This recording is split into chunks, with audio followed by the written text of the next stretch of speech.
Shalom, selamat malam Bapak Ibu Saudara Jemaat Mesbah Doa. Dimanapun berada pada malam hari ini, mari kita sama-sama. Kita mau datang, kita mau menyembah Tuhan, kita mau menikmati hadirat-Nya di malam hari yang indah ini. Berkiranya Tuhan melingkupi setiap kita pada malam hari ini dengan hadirat-Nya yang indah. Mari kita sama-sama satukan hati, kita berdoa. Tuhan Yesus, kami bersyukur buat kebaikan Tuhan, buat penyertaan-Mu ya Tuhan, buat anugerah-Mu. Sehingga malam hari ini Tuhan, kami masih diberikan kesempatan untuk kami boleh datang menyembah-Mu ya Bapa. Bila malam hari ini, kami boleh menikmati kasih-Mu ya Bapa, menikmati hadirat Tuhan. Karena kami percaya saat kami di dalam hadirat Tuhan, pemulihan boleh terjadi, kelepasan boleh terjadi. Terobosan-terobosan boleh ada dalam nama Yesus.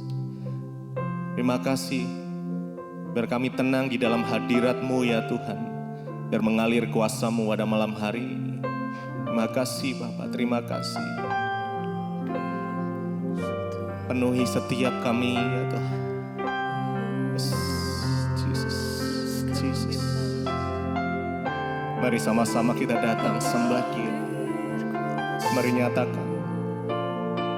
Mari sembah Dia, sembah Tuhan. Nyatakan ucapan syukur-Mu, angkat suara-Mu, penyembahan-Mu.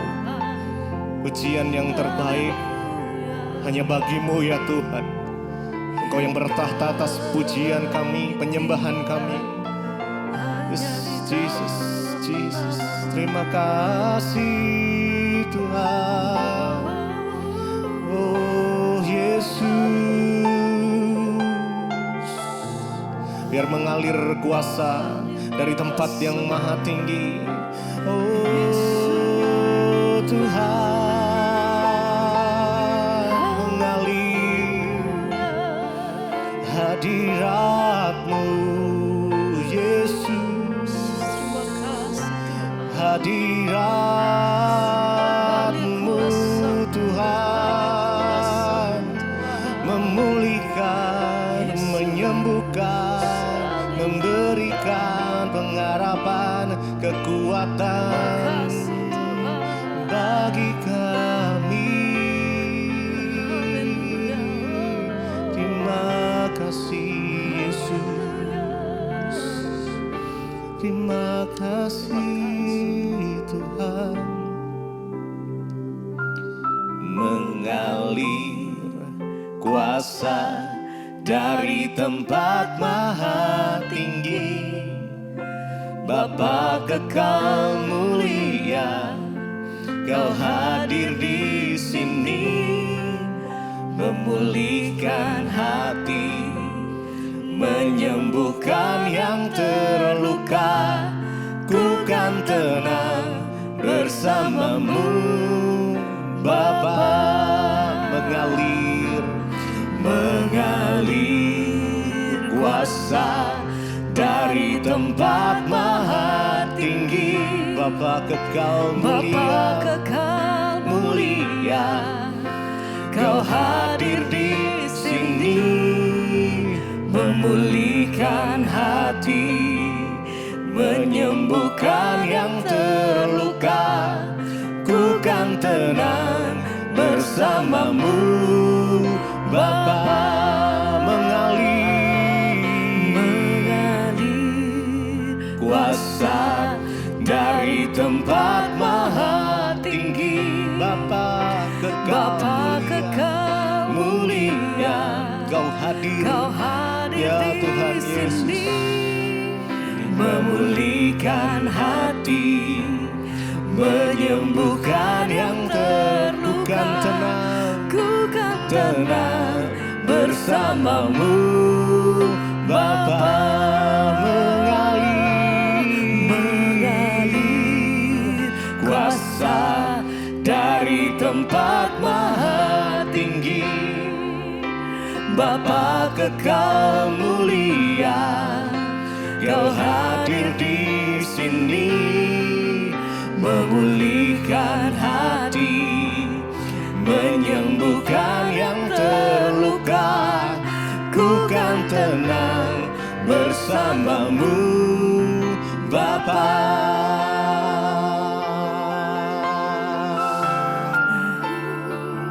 Kami tenang bersamamu Tuhan, kami aman di dalam-Mu Tuhan.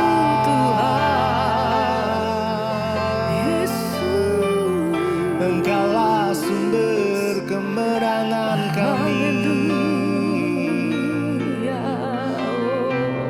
Engkau sumber pengharapan kami Yesus. Terima kasih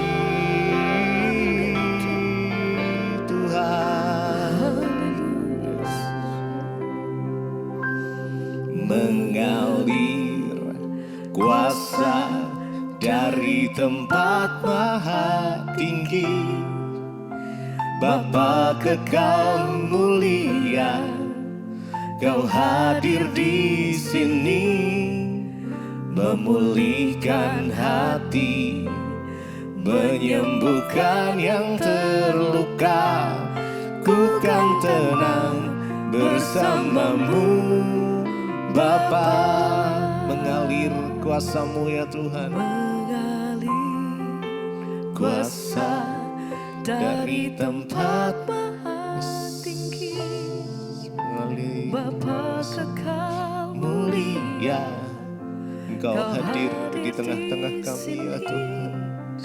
Memulihkan hati, Kau memulihkan kami, menyembuhkan yang terluka. Ku kan tenang bersamamu Bapa.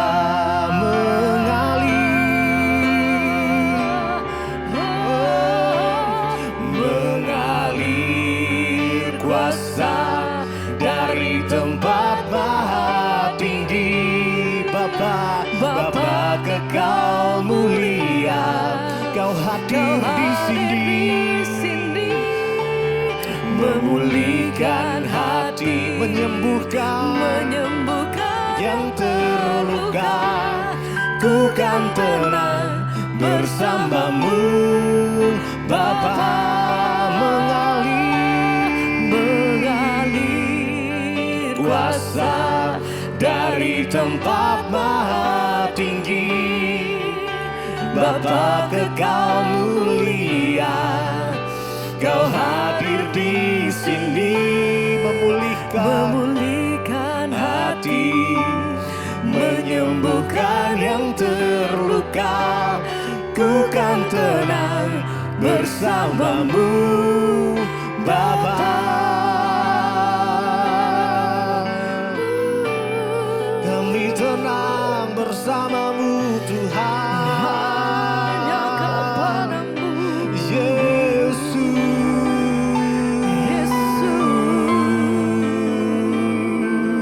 Hadirat-Mu mengalir, memenuhi kami, mengalir kasih-Mu Tuhan. Biar kami rasakan kebaikan-kebaikan Tuhan malam hari ini. Biar kami nikmati kasih-Mu mengalir ya Tuhan. Terima kasih Tuhan, Engkau sungguh baik, sangat baik Yesus.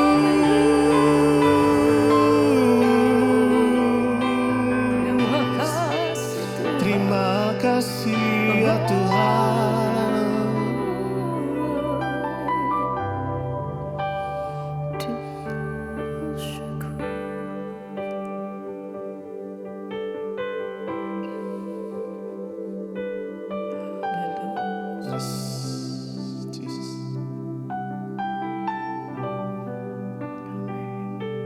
Walaupun di tengah-tengah badai saat ini, kami akan tetap menyembah Engkau ya Tuhan.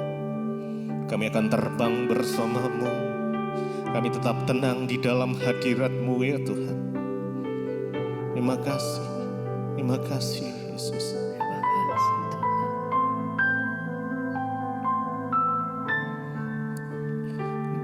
saat badai bergelora,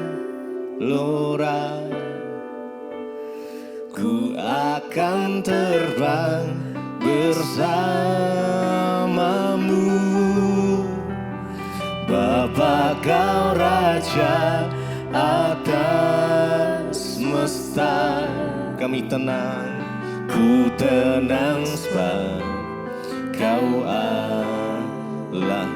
Di saat badai, di saat badai bergelora, ku akan terbang bersamamu. Bapa kau Raja atas semesta,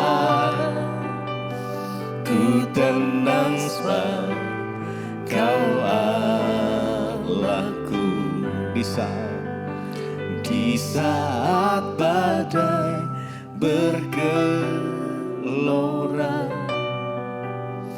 kami terbang bersamamu ya Tuhan. Sebab Engkau yang memberikan kekuatan buat kami. Bapa kau Raja atas semesta, kami tenang, ku tenang sebab kau Allahku.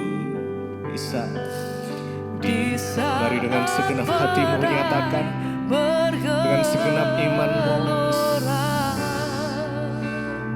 ku akan terbang bersamamu. Dengan kekuatan Tuhan kami berjalan atas semesta. Ku tenang sebab kau Allahku. Mari sama-sama. Di saat badai bergelora, ku akan terbang bersamamu. Bapa kau Raja atas semesta,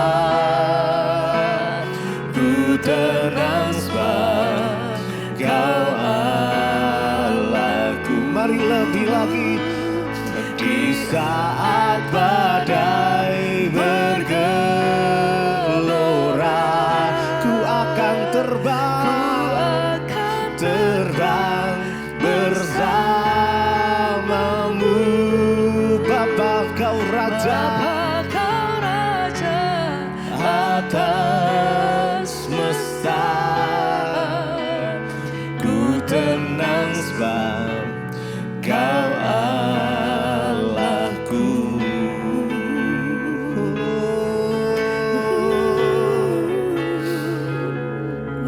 Kau yang memberi kekuatan, kau yang memberi pengharapan baru. Yesus, kau yang bawa hidupku terbang bersama. Kau yang memberikan kekuatan saat kami bersamamu.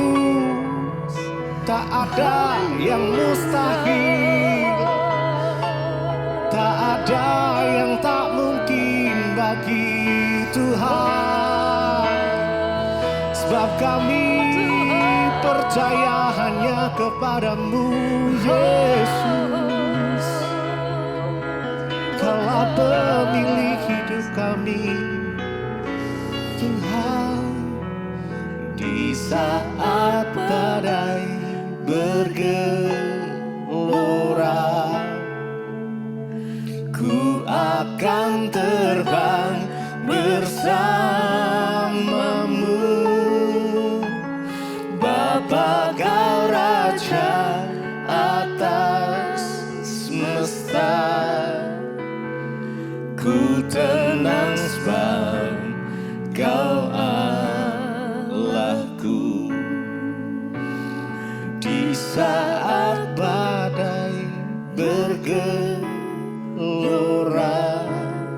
dengan iman. Ku akan Terbang bersamamu. Bapa, Engkau Raja, Bapa, Kau Raja ke atas semesta. atas semesta. Ku tenang sebab Kau Allahku. Tuhan, Jesus. Thank you Lord Jesus. Terima kasih. terima kasih Ya. Tuhan Yesus. Praise the Lord. Kami datang di dalam hadirat-Mu Tuhan.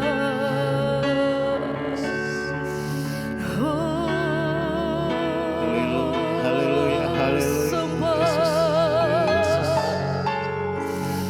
Tuhan, ini setiap keberadaan kami malam hari ini di hadapan Engkau. Ini pujian kami di hadapan-Mu Tuhan. Pada segala sesuatu yang terjadi dalam hidup kami, kami tahu Engkau yang pegang kendali atas seluruh hidup kami ya Tuhan. Yes, Lord Jesus. Terima kasih buat kasih-Mu.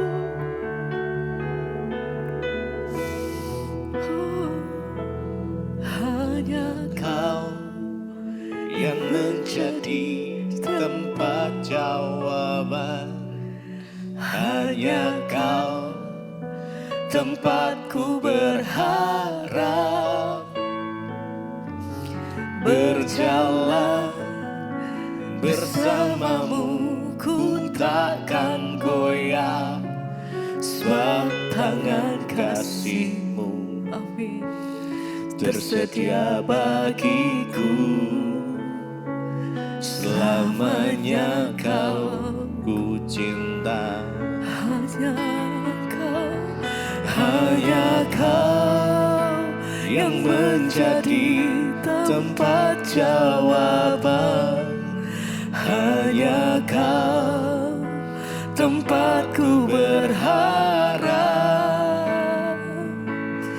Berjalan bersamamu ku takkan goyah, sebab tangan kasih-Mu tersedia bagiku.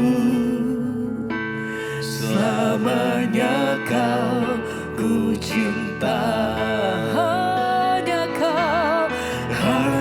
Kau yang menjadi tempat jawaban.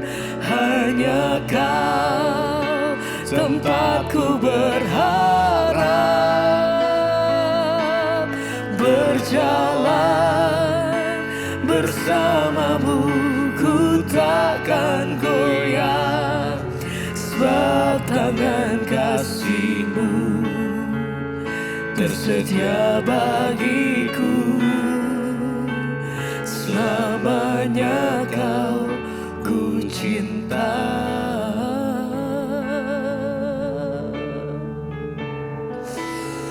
Engkau satu-satunya tempat kami mengadu Tuhan. Engkau satu-satunya tempat persembunyian kami. Dalam setiap perkara dalam hidup kami Tuhan, kami tahu bahwa kami tidak pernah berjalan sendirian. Engkau yang pegang seluruh kehidupan kami sampai hari ini Tuhan. Sebab itu hati kami tetap percaya penuh, karena kami tahu bahwa senantiasa Engkau mengasihi setiap kehidupan kami. Engkau yang setia atas setiap kami. Terima kasih Tuhan, terima kasih. Terima kasih untuk setiap kebaikan-Mu atas hidup kami. Engkau satu-satunya tempat hati kami Engkau satu-satunya tempat hati kami bersandar Tuhan. Ini setiap kami, ini setiap keberadaan kami Tuhan.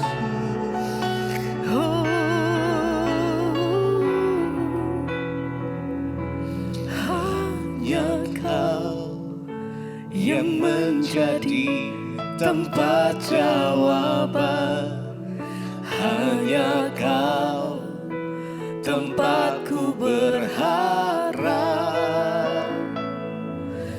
Berjalan bersamamu ku takkan goyah, sebab kasih-Mu tersedia bagiku. Selamanya Kau ku cinta. Sekali lagi katakan, oh, hanya Kau yang menjadi tempat jawaban.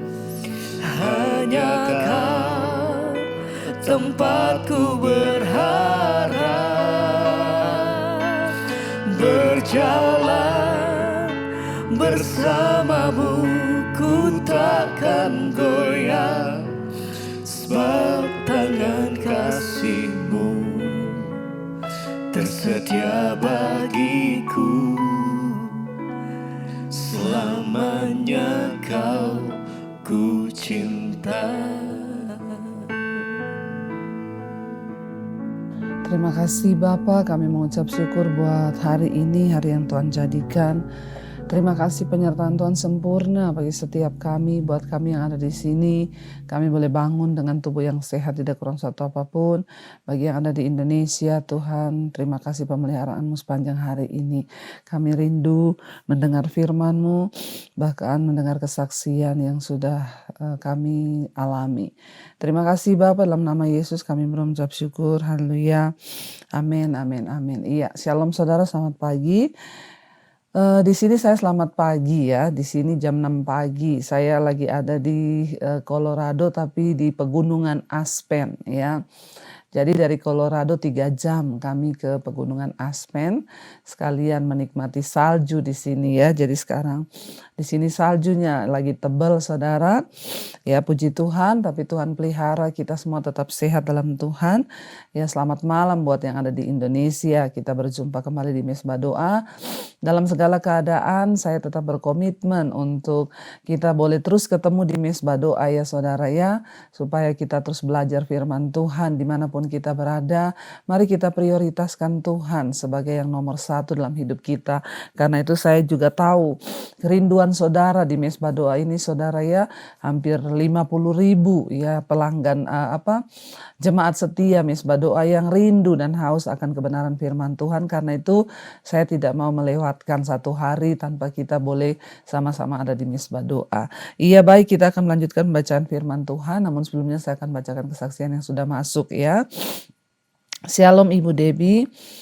Ya, saya Yeni Bu dari Jakarta ya. Saya mau bersaksi atas kebaikan Tuhan.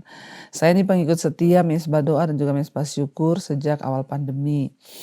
Saya bersyukur iman saya terus bertumbuh ya, bahkan ya saya mengucap syukur beberapa waktu yang lalu saya lagi di hotel, saya bangun tidur, tenggorokan saya sakit sekali dan saya demam serta meriang. Siangnya saya pindah ke hotel yang lain. Di hotel tersebut saya ditawarin suster untuk cek kesehatan dan dikasih obat.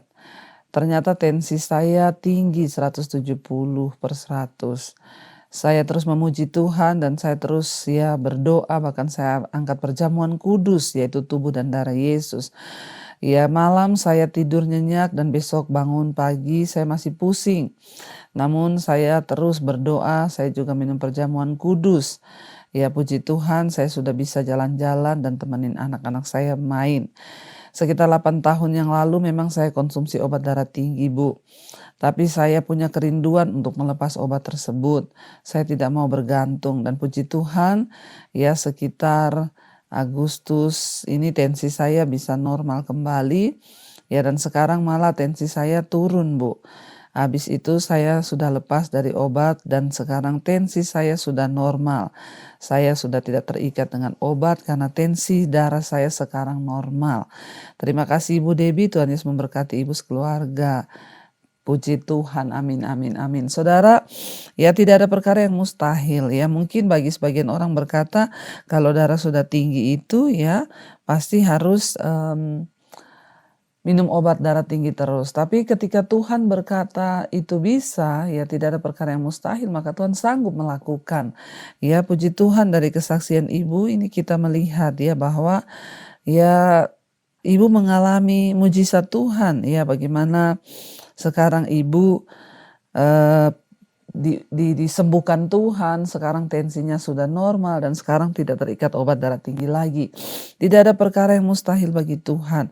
Ketika kita ini mau sungguh-sungguh mencari Dia, ketika kita mau sungguh-sungguh ya berdoa kepada Tuhan, saudara, kita percaya bahwa Dia Tuhan yang pegang kendali atas hidup kita dan Dia juga yang sanggup ya untuk menyembuhkan kita. Tidak ada perkara yang mustahil. Sekali lagi, asal kita percaya, maka Tuhan sanggup melakukan segala yang terbaik bagi kita.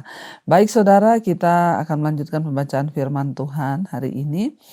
Ya, kemarin kita sudah membaca ya bagaimana di Ulangan pasal 24 ya kemarin, ya bagaimana tentang perceraian, bagaimana tentang ya kita ketika memiliki budak atau karyawan jangan menahan upahnya ya, langsung bayar hari itu juga ya, supaya engkau dipandang benar oleh Tuhan dan engkau diberkati Tuhan. Karena kalau tidak engkau bayar, lalu budak itu berdoa kepada Tuhan, maka engkau akan salah di mata Tuhan. Baik, kita melanjutkan sekarang pembacaan kita sudah di Ulangan 25. Ya, Ulangan pasal 25, judul perikopnya menentang kekerasan yang sewenang-wenang. Tuhan itu juga mengatur ya. Apabila ada perselisihan di antara beberapa orang, lalu mereka pergi ke pengadilan dan mereka diadili dengan dinyatakannya siapa yang benar dan siapa yang salah. Maka jika ada orang yang bersalah itu layak dipukul, haruslah hakim menyuruh dia meniarap dan menyuruh orang memukul dia di depannya dengan sejumlah deras setimpal dengan kesalahannya. 40 kali harus orang itu dipukuli, jangan lebih, supaya jangan saudaramu menjadi rendah di matamu apabila ia dipukul lebih banyak lagi. Saudara, kita lihat di sini ya bahwa ya perjanjian lama itu memang ya luar biasa saudara. Mata ganti mata, gigi ganti gigi. Kalau orang berbuat salah lalu di pengadilan dia memang layak dinyatakan bersalah, dipukul. Ya, jadi sekilas kalau kita melihat ayat-ayat ini memang ya apa ya saudara, nampak tidak relevan untuk saat ini ya. Sudah tidak berlaku lagi. Namun penelitian yang lebih cermat menunjukkan beberapa prinsip penting mengenai disiplin ya. Jadi apakah Anda bertanggung jawab atas disiplin ya terhadap orang yang bersalah? Ya, ketika dia bersalah maka dia harus dipukul di depan sidang itu, di depan hakim dan di depan seluruh orang ya. 40 kali dia harus bertiarap lalu dipukuli saudara. Sebenarnya ini berbicara tentang sebuah disiplin ya. Jadi ya orang itu kalau salah ya dia layak menerima pukulan. Ya, layak menerima hukuman supaya memberi pelajaran kepada setiap orang bahwa ya tidak boleh sembarangan orang berbuat jahat, ada konsekuensi. Kalau ya hukuman itu dianggap tidak pantas atau tidak ada penghukuman, ya maka ya kita lihat saudara ya, makanya banyak orang nggak takut berbuat kesalahan ya. Dari sini juga kita belajar saudara tentang disiplin. Ya, ini juga bagus kita terapkan bagi anak-anak kita ya, ketika mereka bersalah, jangan jauhkan anak kita dari rotan kata firman Tuhan, karena itu akan mengajar mereka, tapi jangan inginkan kematiannya. Ya, kita perlu mengajar ya, dipukul di kaki ya supaya dia tahu bahwa itu salah. Tapi kalau ya dia tidak salah ya jangan dipukul ya. Tapi kalau dia salah nggak apa-apa, kita memberikan didikan saudara ya, supaya kita melihat juga mereka boleh tumbuh menjadi anak yang dengar-dengaran ya. Di sini kan saudara kita melihat ya 40 kali dia harus dipukul kata firman Tuhan, tapi jangan lebih ya, supaya jangan dia direndahkan ya. Jadi tidak boleh juga semena-mena ya, kalau sudah dipukul sekali ya sudah, jangan sampai berkali-kali. Janganlah engkau ya, dikatakan di sana ayat 4, janganlah engkau memberangus ya mulut lembu yang sedang mengirik. Lalu kita lihat sekarang ya ayat yang ke-5. Ulangan pasal 25. Tentang kawin dengan istri saudara yang telah mati. Apabila orang-orang yang bersaudara tinggal bersama-sama dan seorang daripada mereka mati dengan tidak meninggalkan anak laki-laki, maka janganlah istri orang yang mati itu kawin dengan orang di luar lingkungan keluarganya. Saudara suaminya haruslah menghampiri dia dan mengambil dia menjadi istrinya dan dengan demikian melakukan kewajiban perkawinan ipar.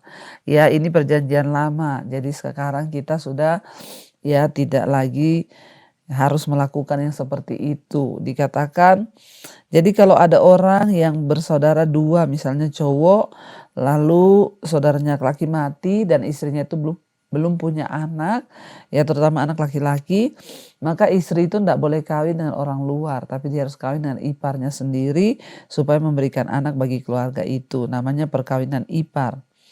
Maka anak sulung yang nanti dilahirkan perempuan itu haruslah dianggap sebagai anak saudaranya yang sudah mati itu. Jadi itu menjadi pengganti anak saudaranya yang sudah mati ya. Mungkin karena masih sedarah saudara ya.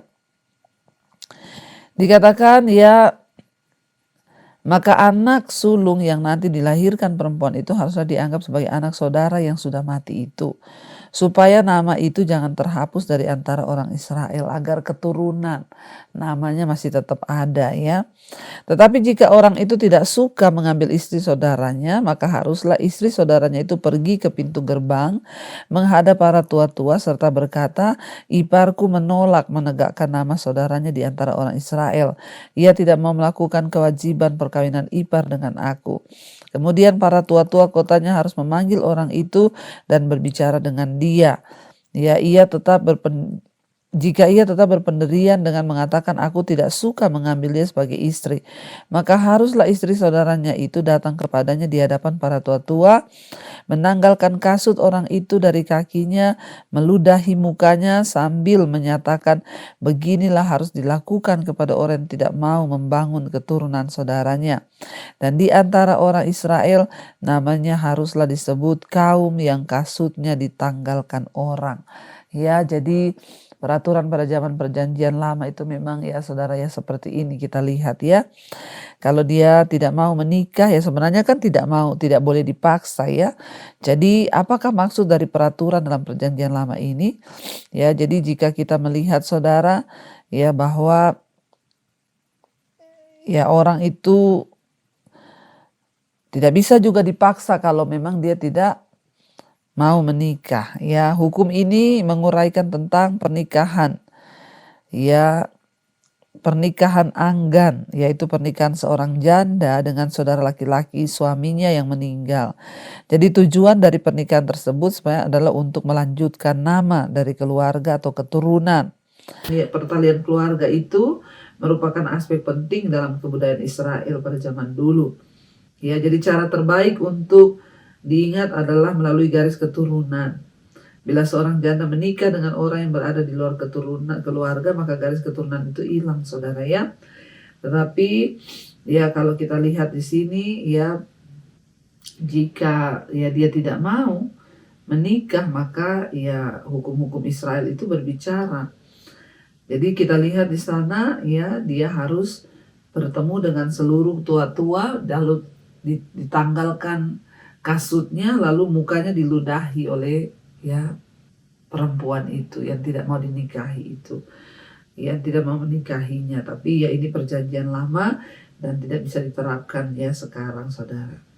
Ayat yang ke-11, apabila dua orang berkelahi dan istri yang seorang datang mendekat. Jadi kita lihat ini sudah masuk ke perikop yang beda, larangan berbuat biadab. Apabila dua orang berkelahi dan istri yang seorang datang mendekat untuk ya menolong suaminya dari tangan orang yang memukulnya, dan perempuan itu mengulurkan tangannya dan menangkap ya kemaluan orang itu, maka haruslah kau potong tangan perempuan itu, janganlah engkau merasa sayang kepadanya. Waduh saudara ya, ini sekali lagi aturan di perjanjian lama. Kalau dua orang suami berantem, istrinya satu datang melerai lalu tangannya kepegang ya kepada alat vitalnya atau kemaluannya, maka tangannya harus dipotong. Mengerikan sekali ya dalam perjanjian lama saudara ya. Tapi itulah hukum di perjanjian lama. Ayat yang ke-13, sukatan dan timbangan yang benar ya. Janganlah ada dalam pundi-pundimu dua macam batu timbangan, yang besar dan yang kecil. Janganlah ada di dalam rumahmu dua macam eva, yang besar dan yang kecil. Haruslah ada padamu batu timbangan yang utuh ya dan tepat. Haruslah ada padamu eva yang utuh dan tepat, supaya lanjut umurmu di tanah yang diberikan Tuhan kepadamu oleh Tuhan Allahmu. Sebab setiap orang yang melakukan hal yang demikian, ya, setiap orang yang berbuat curang adalah kekejian bagi Allahmu. Saudara, ya, ini berbicara tentang perbuatan yang tidak adil. Timbangan itu berbicara tentang sesuatu yang adil. Ada orang-orang jualan pakai timbangan yang tidak benar, ya. Ini juga berbicara jangan ada dalam rumah kita ketidakadilan atau hal-hal yang tidak jujur. Maka Tuhan akan mendatangkan murka kalau kita itu melakukan sesuatu yang tidak jujur di hadapan Tuhan. Tuhan minta setiap anak-anaknya untuk berlaku jujur, hidup dengan setia. Ayat yang ke-17, juru perikopnya, Amalek harus dihapuskan. Ingatlah apa yang dilakukan orang Amalek kepadamu pada waktu perjalananmu keluar dari Mesir, bahwa engkau mendatangi mereka di jalan dan semua orang lemah pada barisan belakangmu dihantam mereka. Sedang engkau letih dan lesu, mereka tidak takut akan Allah. Maka apabila Tuhan Allahmu sudah menguraikan keamanan kepadamu daripada segala musuhmu di sekeliling, di negeri yang diberikan Tuhan Allahmu kepadamu untuk dimiliki sebagai milik pustaka, maka haruslah engkau menghapuskan ingatan kepada Amalek dan dari kolong langit janganlah lupa. Ya, jadi ya Tuhan mengingatkan juga kepada bangsa Israel ya untuk jangan lupa menumpas orang Amalek. Ya, kenapa? Karena orang Amalek itu adalah orang-orang jahat. Mereka tidak tunduk kepada Allah. Ya, tetapi ini adalah di dalam perjanjian lama. Kalau sekarang dalam perjanjian lama ya baru Yesus mengajar kita ya jangan membalas kejahatan dengan kejahatan, tapi ya kalahkanlah kejahatan dengan kebaikan. Biarlah kita senantiasa mau sungguh-sungguh hidup dalam takut akan Tuhan, agar hidup kita boleh senantiasa ada di dalam perkenan Tuhan. Mari kita tundukkan kepala kita berdoa. Terima kasih Bapa, kami mengucap syukur buat hari ini. Penyertaan Tuhan sempurna atas kami, roh, jiwa, dan tubuh kami serahkan dalam tangan-Mu. Berkati setiap anak-anak yang setia ikut mesbah doa. Dimanapun kami berada, kami menyerahkan hidup kami dalam tangan Tuhan. Pimpin kami, sertai kami dalam perkenanan dan kebenaran-Mu. Segala persoalan, masalah yang kami hadapi, kami percaya tidak ada perkara yang mustahil bagi Tuhan. Yang sakit Engkau sembuhkan, yang beban berat, terlilit masalah hutang piutang, Tuhan turut bekerja dalam segala sesuatu. Pulihkan rumah tangga yang bermasalah, yang terikat dengan ketakutan, kekhawatiran, persinahan, kenajisan, homoseksual, lesbian, kami tolak semua itu dalam nama Yesus. Berkati bangsa dan negara kami Indonesia, lawat Tuhan bangsa kami, Bapak Presiden Jokowi, Engkau sertai seluruh jajaran yang ada, TNI, Polri, Tuhan. Ya, Engkau memberkati lembaga-lembaga yang ada di Indonesia. Tuhan, sucikan dan kuduskan menjelang pemilu 2024, penyertaan-Mu sempurna yang terbaik bagi bangsa kami. Juga bagi semua bangsa-bangsa yang ada di 5 benua, Asia, Afrika, Amerika, Eropa, Australia. Tuhan sertai terutama hamba yang di benua Amerika. Tuhan berkati benua Amerika ini, semua yang ada dalamnya. Biar hujan pertobatan tercurah bagi dunia ini dan semua orang berbalik kepada Tuhan. Terima kasih Bapa untuk setiap anugerah-Mu dalam hidup kami. Kami buka hati dan tangan kami untuk menerima berkat Tuhan. Diberkatilah Engkau dalam hidupmu, diberkati rumah tanggamu, diberkati pekerjaanmu, diberkati apa yang Kau lakukan dengan tanganmu. Tuhan buat itu berhasil. Di dalam nama Tuhan Yesus, karena itu terimalah kiranya berkat dari Allah Bapa, cinta kasih Tuhan Yesus Kristus, penyertaan Allah Roh Kudus melimpah atas hidup kita mulai hari ini bahkan sampai kali yang kedua Tuhan Yesus datang menjemput kita, nama kita tercatat dalam kitab kehidupan.